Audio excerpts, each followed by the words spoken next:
1939 সালের 1 টাকার coin George 6 কিংয়ের, এটা রেয়ার ক্যাটাগরি কয়েন। এই কয়েনটার দাম এক্সট্রিমলি রেয়ার কয়েন ব্রিটিশ সময়ের, কিন্তু জর্জ 6 কিং, আপনারা জানেন জর্জ 6 কিংয়ের সময়কাল ছিল 1936 থেকে 1947 সাল পর্যন্ত। এখন এই কয়েনটা অরিজিনাল না নকল আমরা কী করে বুঝবো? প্রথমে তো আমরা এটাকে ওজন করব। দেখুন ওজন করছি, ওজন করে ওজন হচ্ছে 11.96 গ্রাম। এর ওজন হওয়ার কথা সর্বোচ্চ 11.66 গ্রাম হবে। আর পাশে আরও দুটো কয়েন রয়েছে, এই যে দেখুন জর্জ 6 কিংয়েরই আমরা ওজন করে দেখছি, এই দেখুন ওজন করে দেখলাম 11.64। তারপরে আরেকটা দেখছি, এটা দেখুন এই যে রয়েছে, এটা ওজন করে দেখলাম 11.64, মানে 66-র ঊর্ধ্বে কিন্তু হবে না।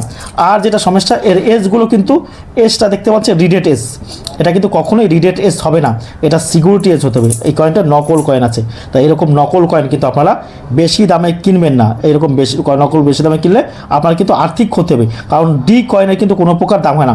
এটা কিন্তু ভালো টাকা পাওয়া যেত, 1 লাখ টাকা থেকে 10 লক্ষ টাকার ডিমান্ড আছে। এর কাছে নিয়ে এসছেন আর এক দাদা এই যে নিয়ে এসছেন। দাদা আপনি কোথা থেকে আসছেন? মেদিনীপুর থেকে, তাই তো? বেশ, এই কয়েনটা কোথায় ছিল? এটা আমার একটা বন্ধুর কাছ থেকে আমি কালেকশন করে নিয়ে এসেছি। বন্ধুর কাছ থেকে? বেশ, তোমার নামটা কি? আমার নাম তাপস মান্না। বেশ, আর বৌদি তোমার নামটা বলো? পায়েল মান্না। বৌদি আমাদের এখানটা কেমন লাগলো বলো? খুব ভালো লাগলো। কোনো অসুবিধা নেই তো? না না, কোনো অসুবিধা নেই। যাক বৌদি, বলার জন্য আপনাকে আমাদের টিমের পক্ষ থেকে অসংখ্য ধন্যবাদ। আর এটা নকল হয়েছে, হ্যাঁ, নকল কয়েনের কোনো দাম